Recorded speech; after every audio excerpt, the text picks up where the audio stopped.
So today we're talking about my distributor and a couple of things specifically that we're going to be doing to it. So the first, if you look here, this is the vacuum advance can. You can see how it affects the spring rate and stuff in here. But what you can notice about this one here is it's a round canister. When you see it's round, they're non-adjustable. You can see this one here made by Excel, 310314. You can see how it has this rectangular or this octagon shape to it. This references that this unit is adjustable, and you can tell because it also does come with this little Allen wrench.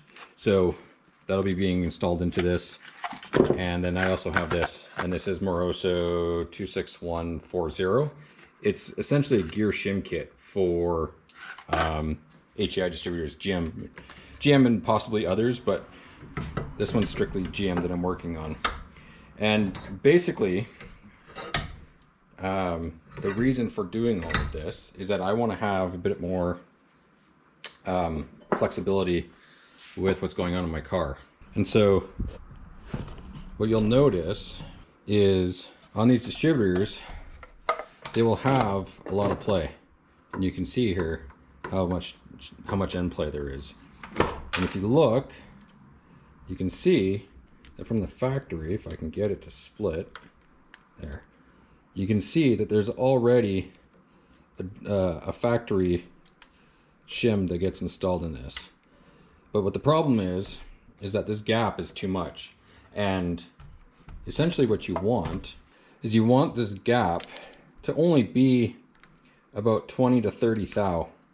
And this particular one is about 58. So it's got way too much play. So if I stick push that shim down again here.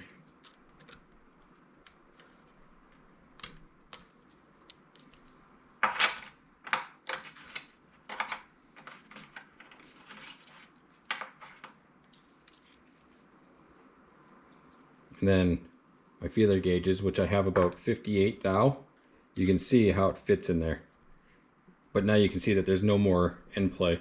Now you don't want it that tight. So you only want it to be a fair amount, and that's the slack that we're going to be taking up. To take the shims out,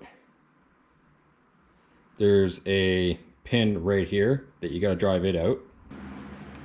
So once you have the roll pin out, you can then start sliding off the gear. And this is usually stuck on here, so it usually takes a little bit of finessing and finagling to sort of get it off. I find if you just use a screwdriver,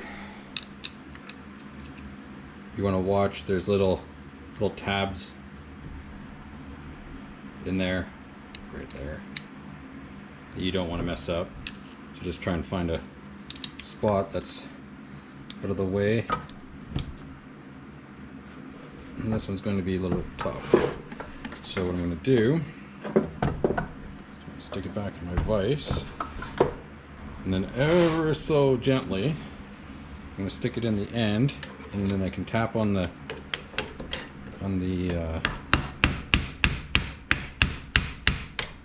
drive for the oil pump, being extremely careful so that you don't bend or damage the gear on the end.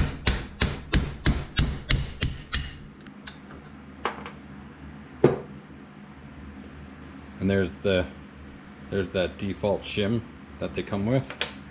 There's that piece that I was saying to be careful with so you don't bend it. You can see those tabs on it there. And then once you have that off, you can pull out the whole entire shaft. This one is quite gross, so it's going to need to be cleaned up on the inside.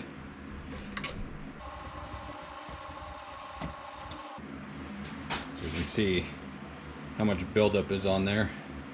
So we'll clean that all off before we put it back in. So now what I want to do is I want to be taking off my vacuum advance can, which is this piece right here. And you can see it's held in by these two bolts, so we need to take that off. Been working on import stuff for so long that I don't have much in the way of tools for working on all this stuff.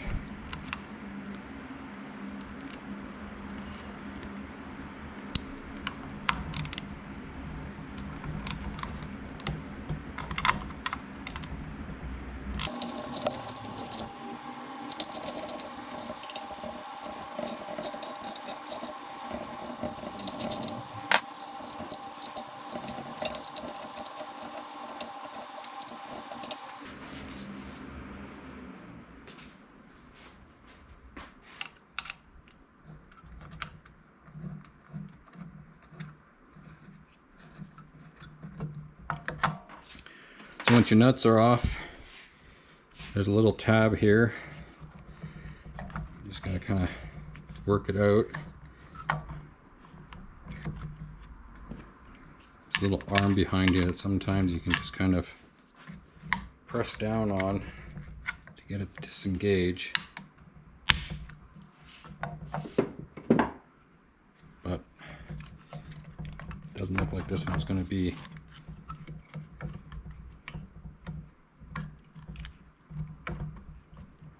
as nice to me. So, nope, there we go, out. So last night became a bit of a head scratcher, and I couldn't quite figure out what was going on. I ran into two different issues. If you look at the can that I bought, and you look at the can that came on it, you'll notice that there's a very distinct difference in the lengths of these arms. And I couldn't figure out what was going on. And when I started looking at the product sheet, what I found was it says here that the product number is 31034, but if you look in the fine print, it says point triggered. So unfortunately, I either picked up the wrong one or I ordered the wrong one. I'm not quite sure what happened there. Also, this one rattles, so I'm not quite sure what's going on there. So I did some digging. I cleaned up this old one, and there's a part number right on here, and it says 69120. And this refers to a vacuum advance can for smog era distributors. The 20 basically references it's good for up to 20 degrees of timing advance right here. So for me, that's not going to work for that. So I called around, and unfortunately these cans are becoming sort of very difficult to find. And so I was lucky and was able to go on Napa, and I found this one here, which is 64416. This is more of a performance can, and only up to 16 degrees of timing. So we're going to install this one, and then we're going to see how this one works for this car. And if I have to get another adjustable one, then I will. It's just that unfortunately for me, Amazon doesn't have them to order in a timely manner. And the closest place to me that carries them is almost 2 hours away. So not going to go there. So for now, we're just going to put this more performance orientated one in here, and then we'll see how it goes. And then from there, if we have to, we'll put the proper one in there. It looks like the proper one for this distributor should have been a 31035 and not 04. So when I order it again, if I plan on ordering it, then I just have to make sure that I get the right one. Okay, so we got this new can put in here. All the electronics, everything in this thing look good, so I'm not going to be too concerned there. What I'm going to want to do though is, because as you saw, everything in this distributor is stuck and wasn't moving very easily. So I want to basically clean this up a little bit. So I'm just going to move this up out of the vise a bit, clamp it back down. And then what I'm going to do is find my carb cleaner and then carefully spray it down the hole here. And then I'm going to take the arm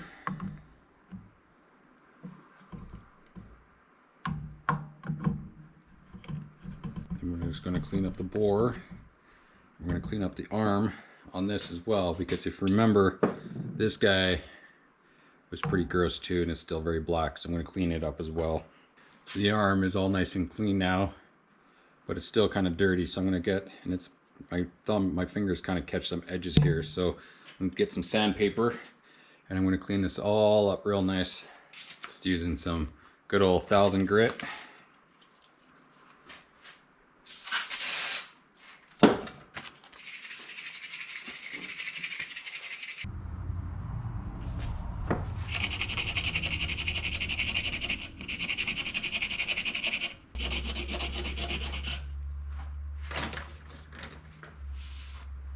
So you can see after some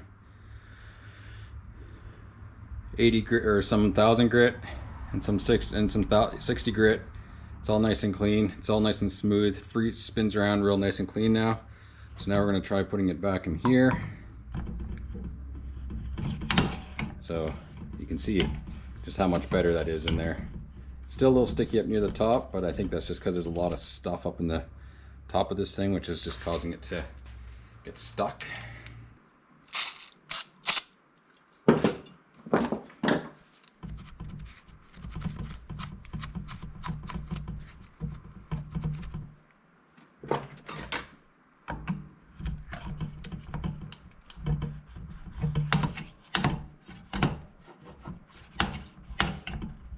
Still don't quite like how it's stiff at the top, so we're going to just take our 1000 grit sandpaper here.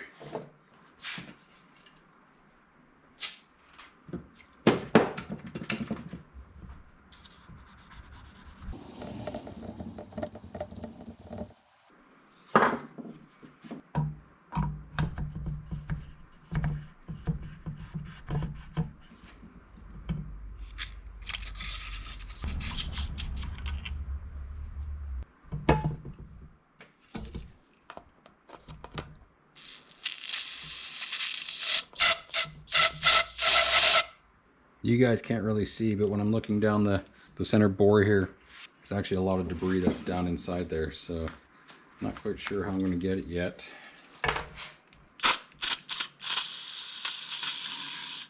So we'll try that.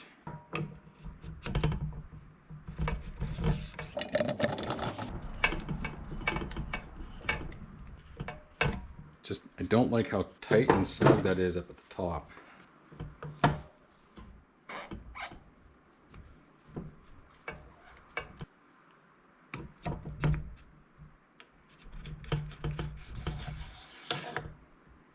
Okay, so I think that I am okay with that. Spins nice and clean. It's still a little stiff at the top, but I'm not going to be overly concerned about that. I can get it to come in and out fairly easily. So for that, I'm going to say that that's done. Before I put this all together, what I want to do is I want to grease up this arm a little bit. Put a little bit of red grease on there. General all-purpose grease. Keep it all nice and lubed up inside there.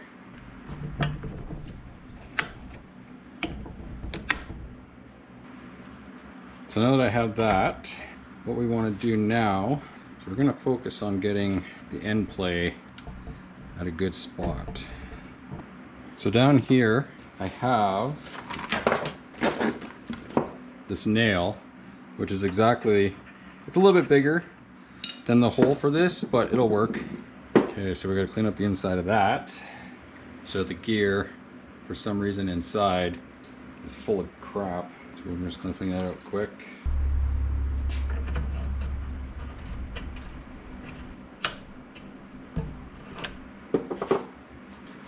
So just cleaning out the center piece here, because something seems to be causing it to just drag ever so slightly going in and off the shaft. So I just want to clean that up.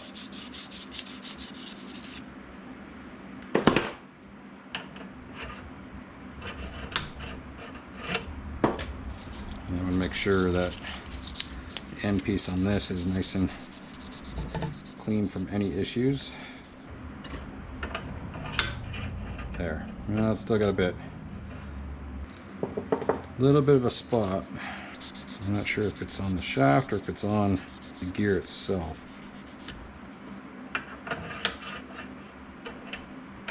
Well, we'll call that good. So now we need to put this little guy, the locator, back in. Before we do that, just want to make sure it's nice and clean. Okay, that's in. Original shim. So remember, we want to aim to have this at about 0.20 or less. So if I put that in there and I put my gear back on, put my nail through, just to kind of lock it in place. You can see we got some play. This is 0.25. It's all the way down. So 0.25 fits without any play. So I still want, so I need less. So we'll take this off. So you're kind of playing that fine balancing game of finding the proper amount of shims to get it to be just right.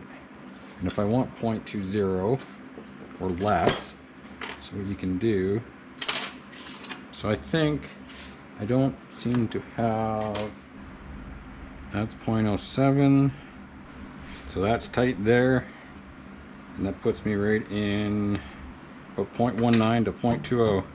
So I'm happy with it. I'm good with that. So I just added another thin one in there. We still got play. I'm okay with that. So I think that's where I'm going to leave it. So we put our pin back in. Pins back in. Just a hair. And so we're good. I'm happy with that. So before this goes back into the car, I just want to kind of do a general cleanup on this. So cleaning up all of this, it's not what I would say a necessity. It's just that I'm particular. So for me, I want it to be clean so that if there is any issues, as I'm putting a lot of this into a state of unknown, when things are clean, it'll allow you to see what's going on and see if there's leaks or issues somewhere, where if you have things that are just left dirty, you can't tell. So I usually clean up all this stuff so that when I'm working on it, if all of a sudden I see a leak or something's happening, I can then tell and see what's going on.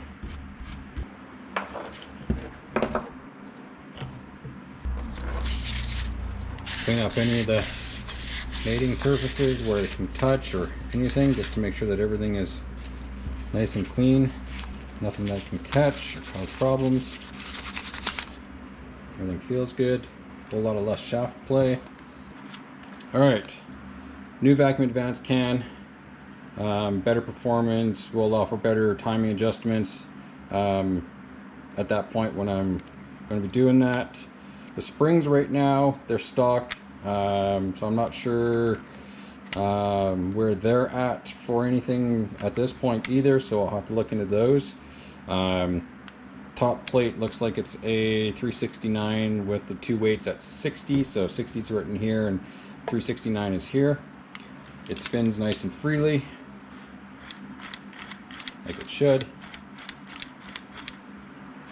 No shaft play.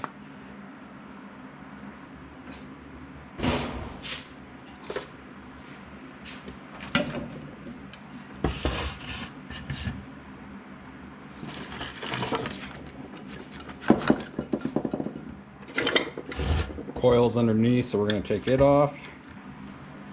I do have a new cap for this and rotor.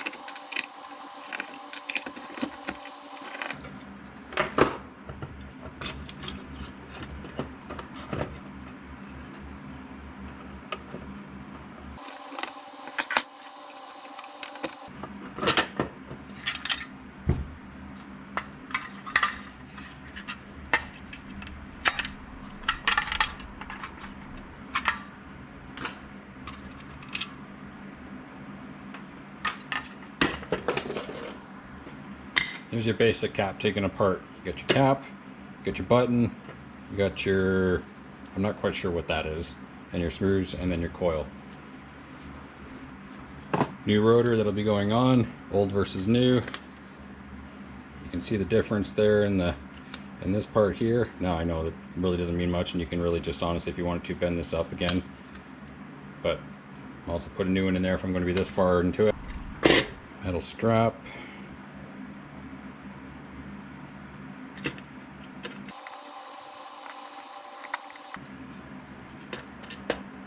So one of the things that I was surprised to see is that this guy, just a insulating washer, was not put in this one.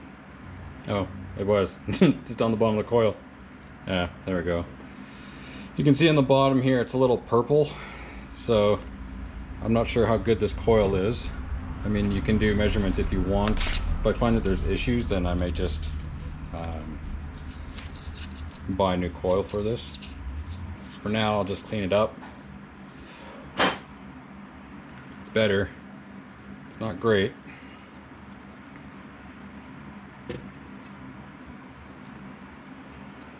I'm going to say that middle one, it almost looks like it's some form of a ground, because this one here is black and it grounds to the casing, and that casing grounds back to that strap.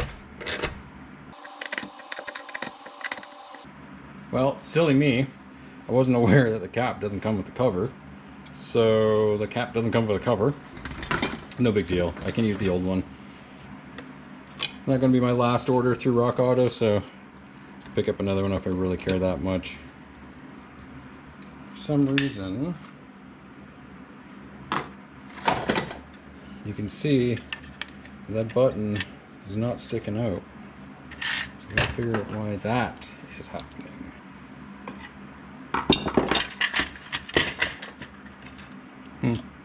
My mistake.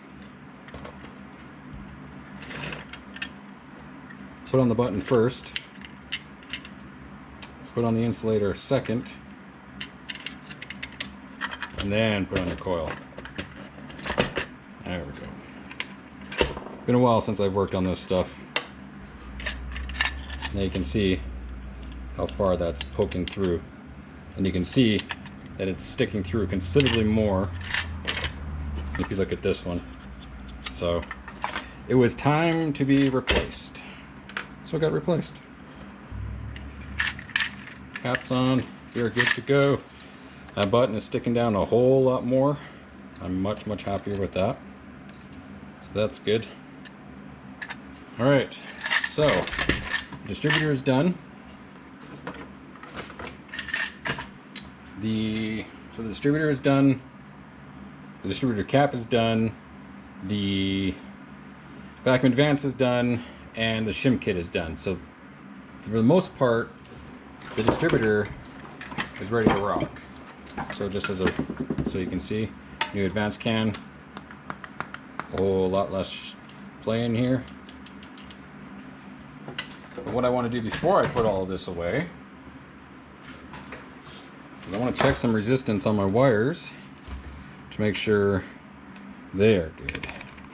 So put resistance, I think it's like got to be in the 20,000 range. So the general consensus is about 12,000 ohms. So we can just take a spark plug, one probe, two probe, and let's go a little higher to 200,000.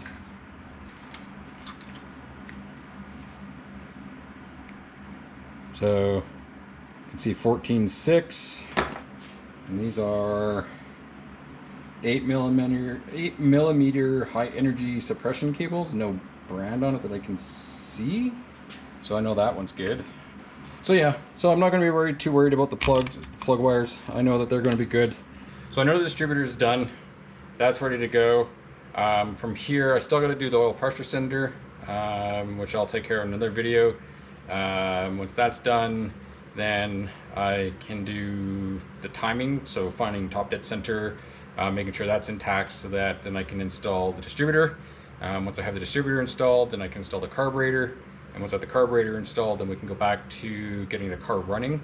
Once we have the car running, then we can do our timing, and we can check vacuum and do all the other stuff, and make sure that everything is good there. And we'll see how things play out. You know, as I was taking things out, it's funny how you're looking at things and finding these little issues here, there, and everywhere. And you can see the dipstick tube, it's got a nice tear in it. So, I mean, it's not going to cause any like issues. But what I want to do is I want to see if I can find the upper half of this and get that replaced at some point too. I'm not concerned, no oil should be coming up that. So yeah, so basically from here, the next few videos will be oil sender, timing, distributor, and carburetor installs. And then from there, getting the car running. So thanks for watching. And if you have any questions, concerns, comments, feedback, let me know. I'll be glad to help. Just as an FYI, the part number for the vacuum advance can is VC1862. I found and I've been noticing that these vacuum cans are becoming a lot more difficult to buy, which is probably why the Excel has the adjustable ones. So I had to go with this instead of adjustable because of the time trip. But we're back in business, we have a good one. So I'll leave it here for now, and I will see you guys in the next video. Have a good night.